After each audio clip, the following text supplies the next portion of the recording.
Hello friends, +1 physics chapter 5 work energy പവറിൻ്റെ discussions നമ്മൾ continue ചെയ്യുകയാണ്. രണ്ട് ടോപ്പിക്കുകളാണ് നമ്മളിന്ന് പഠിക്കുന്നത്. ഒന്ന് കൺസർവേറ്റീവ് ഫോഴ്സസ്, മറ്റൊന്ന് principle of conservation of mechanical energy. അതിൽ കൺസർവേറ്റീവ് ഫോഴ്സ് എന്നുള്ള ഐഡിയ അല്പം ശ്രദ്ധയോടെ ഇരുന്ന് പഠിക്കേണ്ട ഒന്നാണ്. നമ്മൾ സമയം കളയാതെ തന്നെ സ്റ്റാർട്ട് ചെയ്യുകയാണ്. ആദ്യം എന്താണ് കൺസർവേറ്റീവ് ഫോഴ്സ് എന്ന് നോക്കാം. ഒരുപക്ഷെ നമ്മളിത് ആദ്യമായിട്ടായിരിക്കും കേൾക്കുന്നത്. പലതരത്തിലുള്ള ഫോഴ്സുകളെ പറ്റി നമ്മൾ കേട്ടിട്ടുണ്ടെങ്കിലും എന്താണ് കൺസർവേറ്റീവ് ഫോഴ്സ് എന്ന് പറഞ്ഞാൽ? വാചകങ്ങൾ കേട്ടാലും മനസ്സിലാകാൻ അല്പം ബുദ്ധിമുട്ടുള്ള പോലെ ഒരു ഐഡിയ ആണ്. എങ്കിലും നമ്മളതിൻ്റെ ഡെഫിനിഷൻ മനസ്സിലാക്കി വയ്ക്കുക. അതിനുശേഷം ഇക്വേഷൻ പഠിച്ചു വയ്ക്കുക. Okay, a force is set to be conservative if it can be derived from a scalar quantity. വല്ലതും മനസ്സിലായോ? ഇതിൻ്റെ തർജ്ജിമ പറഞ്ഞാൽ ഒരു സ്കെയിലാർ ക്വാണ്ടിറ്റിയിൽ നിന്നും ഡിറൈവ് ചെയ്തെടുക്കാൻ കഴിയത്തക്ക വിധത്തിലുള്ള ഫോഴ്സുകളെയാണ് നമ്മൾ കൺസർവേറ്റീവ് ഫോഴ്സുകൾ എന്ന് വിളിക്കുന്നത്. നമ്മുടെ സിലബസിൻ്റെ പരിധിയിൽ നിന്നുകൊണ്ട് ഇത്ര മാത്രമാണ് മനസ്സിലാക്കാൻ ഞാൻ നിങ്ങളോട് ആവശ്യപ്പെടുന്നത്. ഇതിൻ്റെ വിശദമായ കാര്യങ്ങൾ എന്താണ് കൺസർവേറ്റീവ് ഫോഴ്സ് എന്നുള്ളതിൻ്റെ വിശദാംശങ്ങളിലേക്കൊക്കെ വരുന്നത് ഉയർന്ന ക്ലാസ്സുകളിലേക്ക് പോകുമ്പോഴാണ്. പക്ഷേ കൺസർവേറ്റീവ് ഫോഴ്സിൻ്റെ പ്രോപ്പർട്ടികൾ പറയുമ്പോൾ ഞാൻ ഒന്ന് രണ്ട് ഉദാഹരണങ്ങൾ കോട്ട് ചെയ്തുകൊണ്ട് കൺസർവേറ്റീവ് ഫോഴ്സിൻ്റെ ഐഡിയ കുറച്ചും കൂടെ വ്യക്തമായിട്ട് എസ്റ്റാബ്ലിഷ് ചെയ്ത് തരാം. അപ്പോൾ നിലവിൽ ഡെഫിനേഷൻ ഇങ്ങനെ പഠിച്ചുകൊള്ളുക. A force it is set to be conservative if it can be derived from a scalar quantity. ഒരു സ്കെയിലാർ ക്വാണ്ടിറ്റിയിൽ നിന്നും ഡിറൈവ് ചെയ്തെടുക്കാൻ കഴിയുമെങ്കിൽ അത്തരം ഫോഴ്സുകളെയാണ് നമ്മൾ കൺസർവേറ്റീവ് ഫോഴ്സുകൾ എന്ന് പറയുന്നത്. ഒരു മാത്തമാറ്റിക്കൽ ഇക്വേഷൻ്റെ രൂപത്തിൽ അതിനെ എഴുതിയാൽ നമുക്കിങ്ങനെ എഴുതാം: F is equal to minus D V by D X. അവിടെ വി ഇസ് എ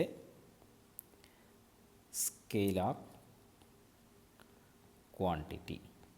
അതാണ് മറ്റൊരു വിധത്തിലുള്ള ഒരു ഡെഫിനിഷൻ ഞാൻ പറഞ്ഞു കഴിഞ്ഞാൽ ഇതാണ് കൺസർവേറ്റീവ് ഫോഴ്സിൻ്റെ മാത്തമാറ്റിക്കൽ എക്സ്പ്രഷൻ എന്ന് പറയുന്നത്. ഈ എക്സ്പ്രഷനിലേക്ക് നോക്കിക്കൊണ്ട് വേണമെങ്കിൽ എനിക്ക് അല്പം കൂടെ സിമ്പിളായിട്ട് മറ്റൊരു തരത്തിൽ കൺസർവേറ്റീവ് ഫോഴ്സിനെ ഇങ്ങനെ പറയാം: ഈ രൂപത്തിലുള്ള ഒരു ഇക്വേഷനാക്കി എഴുതാൻ കഴിയുന്ന ഫോഴ്സുകളെയെല്ലാം, ഇതിങ്ങനെ ഒരു നെഗറ്റീവ് ഡിഫറൻഷ്യൽ എന്ന ഫോമിൽ എഴുതാൻ പറ്റുന്ന ഫോഴ്സുകളെയെല്ലാം കൺസർവേറ്റീവ് ഫോഴ്സ് എന്ന് വിളിക്കാം. അതിൽ ഇവിടെയുള്ള ക്വാണ്ടിറ്റി ഒരു സ്കെയിലാർ ക്വാണ്ടിറ്റി ആയിരിക്കും. അങ്ങനെയും പറയാം. എന്തായാലും പരീക്ഷാടിസ്ഥാനത്തിൽ നമ്മൾ ഈ ഒരു ഡെഫിനേഷനാണ് പഠിക്കേണ്ടത്. ഉദാഹരണങ്ങൾ നോക്കാം. കൺസർവേറ്റീവ് ഫോഴ്സസിന് ഗ്രാവിറ്റേഷണൽ ഫോഴ്സ്, അതൊരു കൺസർവേറ്റീവ് ഫോഴ്സാണ്. സ്പ്രിംഗ് ഫോഴ്സ്, അത് മറ്റൊരു കൺസർവേറ്റീവ് ഫോഴ്സാണ്. എന്നാൽ നമുക്ക് പെട്ടെന്ന് കൺഫ്യൂഷൻ വരാൻ സാധ്യതയുള്ള ഒന്നാണ് നോൺ കൺസർവേറ്റീവ് ഫോഴ്സുകൾ. അതിൻ്റെ ചില ഉദാഹരണങ്ങൾ ചിലപ്പോൾ നമ്മൾ ചില നോൺ കൺസർവേറ്റീവ് ഫോഴ്സുകൾ കണ്ടിട്ട് ഇനി പറയുന്നവ ചിലപ്പോൾ കണ്ടിട്ട് അത് കൺസർവേറ്റീവ് ആണോ എന്ന് സംശയപ്പെട്ടേക്കാം. ഒന്ന്, ഫ്രിക്ഷണൽ ഫോഴ്സ്. ഫ്രിക്ഷണൽ ഫോഴ്സ് ഒരു കൺസർവേറ്റീവ് ഫോഴ്സ് അല്ല, അതൊരു നോൺ കൺസർവേറ്റീവ് ഫോഴ്സാണ്. അതുപോലെ എയർ റെസിസ്റ്റൻസും ഒരു കൺസർവേറ്റീവ് ഫോഴ്സ് അല്ല, നോൺ കൺസർവേറ്റീവ് ഫോഴ്സാണ്. അപ്പോൾ ഇത് രണ്ടും നോക്കിക്കൊണ്ട് നമുക്ക് പറയാൻ പറ്റുന്നൊരു കാര്യം, ഡെസിപ്പേറ്റീവ് ഫോഴ്സുകളെല്ലാം ജനറലി എന്തല്ല, കൺസർവേറ്റീവ് അല്ല എന്ന് മനസ്സിലാക്കുക. ഓക്കെ, അപ്പോൾ എന്താണ് കൺസർവേറ്റീവ് ഫോഴ്സ് എന്നുള്ളതിനെപ്പറ്റി ചെറിയ പുകമറയാണെങ്കിലും നമുക്കൊരു സ്റ്റേറ്റ്മെൻറ്റ് മനസ്സിലായിട്ടുണ്ട്. അത് മാത്തമാറ്റിക്കൽ എക്സ്പ്രഷൻ്റെ രൂപത്തിൽ നമ്മൾ പഠിച്ചിട്ടുണ്ട്. കൺസർവേറ്റീവ് ഫോഴ്സിന് ഉദാഹരണങ്ങൾ ചോദിച്ചാൽ അറിയാം. ഇതെല്ലാം കൂടെ മിക്സ് ചെയ്ത് ചോദിച്ചാൽ ഏതൊക്കെയാണ് കൺസർവേറ്റീവ് ഏതൊക്കെയാണ് നോൺ കൺസർവേറ്റീവ് എന്ന് തിരിച്ചറിയാനും നമുക്കിപ്പോൾ അറിയാം. അടുത്തതായി മനസ്സിലാക്കേണ്ടത് കൺസർവേറ്റീവ് ഫോഴ്സിൻ്റെ പ്രോപ്പർട്ടികളാണ്. ഇത് അല്പം ഒന്ന് ശ്രദ്ധിച്ചിരിക്കുക. ഇവിടെ ഞാൻ കൺസർവേറ്റീവ് ഫോഴ്സിൻ്റെ ചില പ്രത്യേകതകളെ ഒന്ന് എസ്റ്റാബ്ലിഷ് ചെയ്യാൻ ശ്രമിക്കുകയാണ്. First one, the work done by conservative force depends only upon initial and final position of the body. ഒരു വസ്തുവിന് മേൽ കൺസർവേറ്റീവ് ഫോഴ്സ് ചെയ്ത വർക്ക് എന്ന് പറയുന്നത് ആ വസ്തുവിൻ്റെ ഇനിഷ്യൽ ആൻഡ് ഫൈനൽ പൊസിഷനുകളെ മാത്രമേ ഡിപ്പെൻഡ് ചെയ്യുന്നുള്ളൂ. അല്ലെങ്കിൽ ഇപ്പോൾ വേറെ എന്തിനാണ് ഡിപ്പെൻഡ് ചെയ്യാൻ പോകുന്നത്? സാധ്യതയുണ്ട് ഈ വർക്ക് ചെയ്ത പാത്തിനെ ഡിപ്പെൻഡ് ചെയ്യാമായിരുന്നു, പക്ഷേ കൺസർവേറ്റീവ് ഫോഴ്സ് അത് ഡിപ്പെൻഡ് ചെയ്യുന്നില്ല. അപ്പോൾ അവിടെ ഈ സെൻറ്റൻസ് ഞാൻ ഇങ്ങനെയും കൂടെ എഴുതണം: work done by conservative force, സ്ഥലം പോരല്ലോ, താഴെ എഴുതാൻ കേട്ടോ, ചെറിയ ഉടായ്പാണ്. Work done by conservative force is path independent. Path independent എന്ന് പറഞ്ഞാൽ കൺസർവേറ്റീവ് ഫോഴ്സ് ആണ് എങ്കിൽ ആ ഫോഴ്സ് ചെയ്ത വർക്ക് ഏത് പാത്തിലൂടെയാണ് ആ വർക്ക് ചെയ്തത് എന്നതിനെ ആശ്രയിക്കുന്നില്ല. ഒറ്റ വാക്കിൽ പറഞ്ഞാൽ വർക്കെന്ന് പറയുമ്പോൾ നിങ്ങൾക്കറിയാം ഫോഴ്സ് ഇൻറ്റു ഡിസ്പ്ലേസ്മെൻ്റ് ആണ് വർക്ക്. അതിൽ ഈ ഡിസ്പ്ലേസ്മെൻ്റ് ഉണ്ടല്ലോ, ആ ഡിസ്പ്ലേസ്മെൻറ്റ് മാത്രമാണ് വിഷയം. അല്ലാതെ ആ ഡിസ്പ്ലേസ്മെൻറ്റ് ഏത് പാതയിലൂടെ സഞ്ചരിച്ചുകൊണ്ടാണ് ആ ഡിസ്പ്ലേസ്മെൻറ്റിലേക്ക് എത്തിയത് എന്നുള്ളത് ഇവിടെ വിഷയം അല്ല. അത് എന്നിട്ടും മനസ്സിലാകാത്തവർക്ക് ഞാനൊരു ഉദാഹരണം കാണിക്കാം.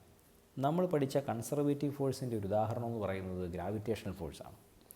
അപ്പോൾ ഇങ്ങനൊരു സാഹചര്യം പരിഗണിക്കാം. ഇത് ഗ്രൗണ്ടാണ്. ഇവിടെ ഒരേ മാസ്സുള്ള രണ്ട് വസ്തുക്കൾ, അതായത് ഒരെണ്ണം, ഇത് ഒരെണ്ണം. ആദ്യ വസ്തുവിനെ നമ്മൾ എച്ച് ഹൈറ്റിലേക്ക് കൊണ്ടുവച്ചു. എച്ച് ഹൈറ്റിലേക്കാണ് കൊണ്ടുവച്ചത്. ഈ ഹൈറ്റ് എച്ച് ആണ്. അങ്ങനെ കൊണ്ടുവയ്ക്കാൻ നമ്മൾ തിരഞ്ഞെടുത്ത പാത്താണ് നിങ്ങൾ ഈ കാണുന്നത്. It is A straight line. നേരെ മുകളിൽ കൊണ്ടുവച്ചു. അങ്ങനെ എടുത്തു, നേരെ മുകളിൽ കൊണ്ടുവച്ചു. അതിൻ്റെ മാസ് ഉണ്ട് കേട്ടോ, ഇത് എം ആണ്. ഇത് അതേ ആൾ തന്നെയാണ് എം. ഈ രണ്ടാമത്തെ ഒബ്ജക്റ്റിനെയും നമ്മൾ ഏറെക്കുറെയല്ല, വളരെ കൃത്യമായി എച്ച് ഹൈറ്റിൽ തന്നെ കൊണ്ടുവച്ചു. ഇവിടെയും ഒബ്ജക്റ്റിനെ എടുത്തുകൊണ്ട് വെച്ച ഹൈറ്റ് എച്ച് തന്നെയാണ്. എന്നാൽ ഇത്തവണ ചെറിയ വ്യത്യാസമുണ്ട്. എടുത്തുകൊണ്ട് വെച്ച ആളത്ര പന്തിയല്ലാത്തതുകൊണ്ട് മൂപ്പര് ഇങ്ങനെ ഒരു വളഞ്ഞ വഴിയിലൂടെ കൊണ്ടുപോയിട്ടാണ് ഇതിവിടെ കൊണ്ട് വെച്ചത്. Okay, clear? അപ്പോൾ ആദ്യത്തെ ആൾ സ്ട്രെയിറ്റ് പാത്തിലൂടെ കൊണ്ടുവച്ചു. രണ്ടാമത്തെ ആൾ ഇവിടെ നിന്ന് ഇങ്ങനെ എടുത്തിട്ട് ഇങ്ങനെ പോയി കുറച്ച് ഹെയർ പിന്നൊക്കെ കഴിഞ്ഞിട്ട് കൊണ്ടുവച്ചു. ശ്രദ്ധിക്കേണ്ട പ്രധാനപ്പെട്ട രണ്ട് പോയിൻറ്റുകൾ: രണ്ട് വസ്തുവിൻ്റെയും മാസ് സെയിമാണ്, ഒരേ ഹൊറിസോണ്ടൽ ലെവലിലാണ് ഇരുന്നത്. രണ്ടാമത്തേത് ഒരേ ഹൈറ്റിലേക്കാണ് എത്തിച്ചത്. അപ്പോൾ രണ്ട് വസ്തുവിനെയും മുകളിലേക്ക് കൊണ്ടുപോകാൻ നമ്മൾ ഒരു വർക്ക് ചെയ്തിട്ടുണ്ടാവും. ആ വർക്ക് ഏത് ഫോഴ്സിനെതിരെയാണ് ചെയ്തതെന്ന് ചോദിച്ചാൽ ഗ്രാവിറ്റേഷണൽ ഫോഴ്സിനെതിരെയാണ് ചെയ്തത്. Gravitational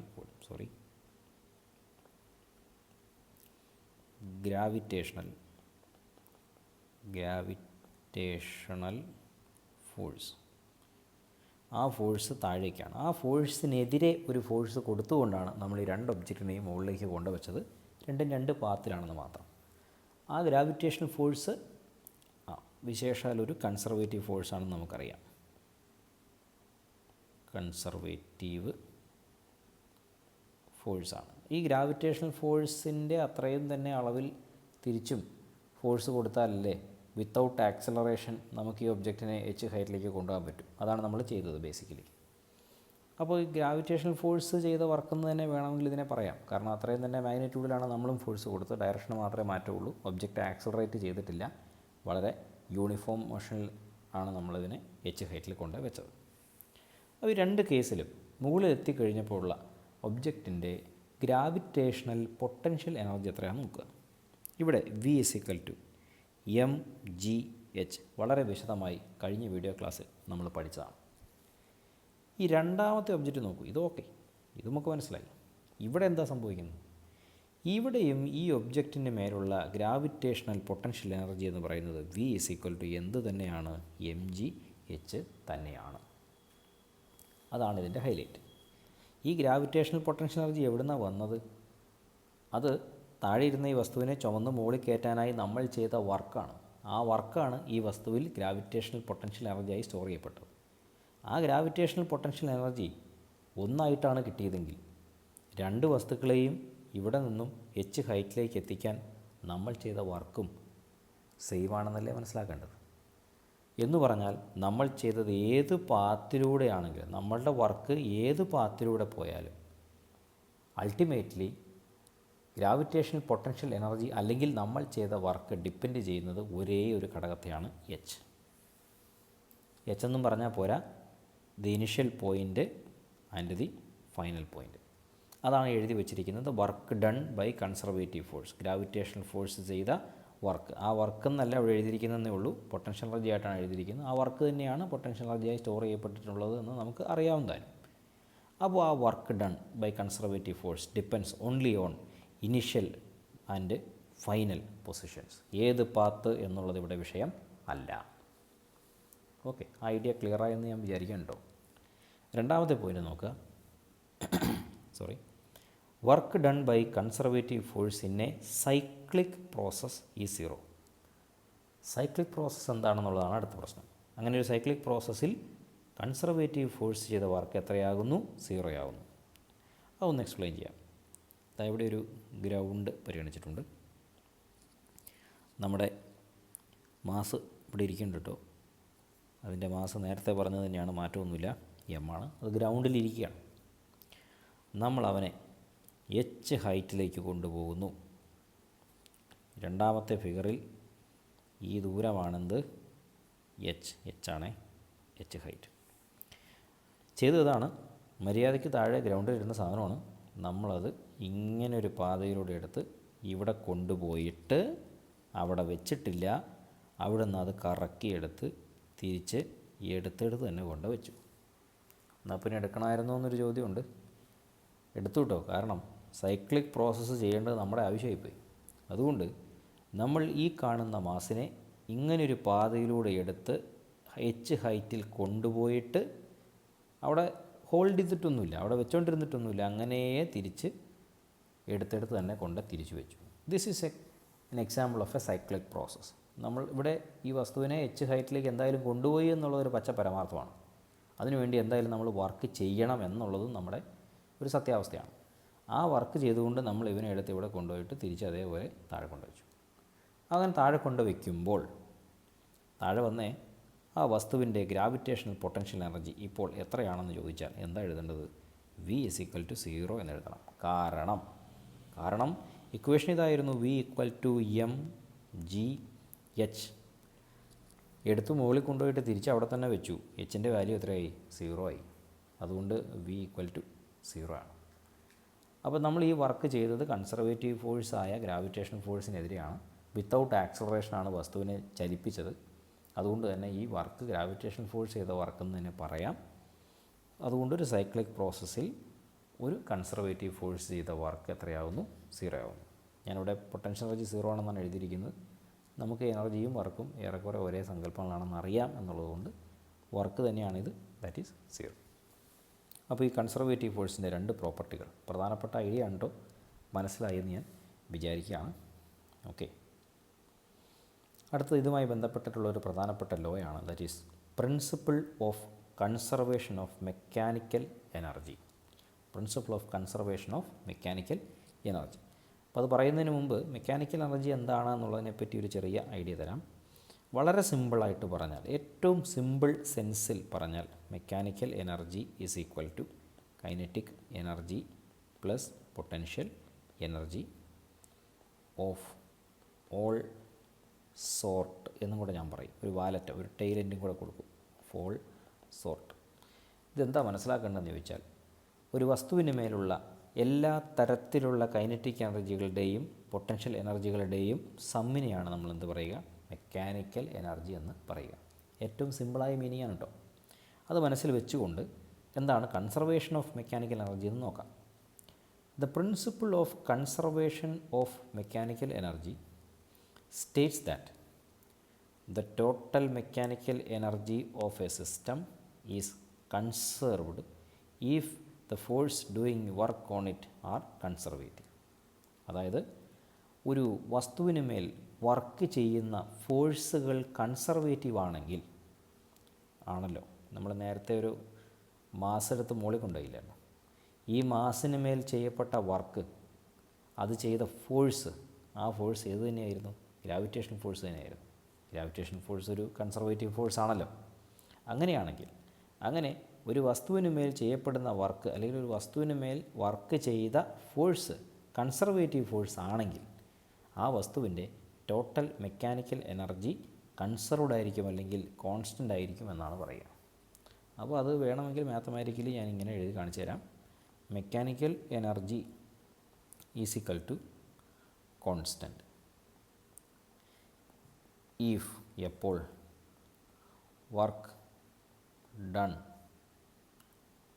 on the body,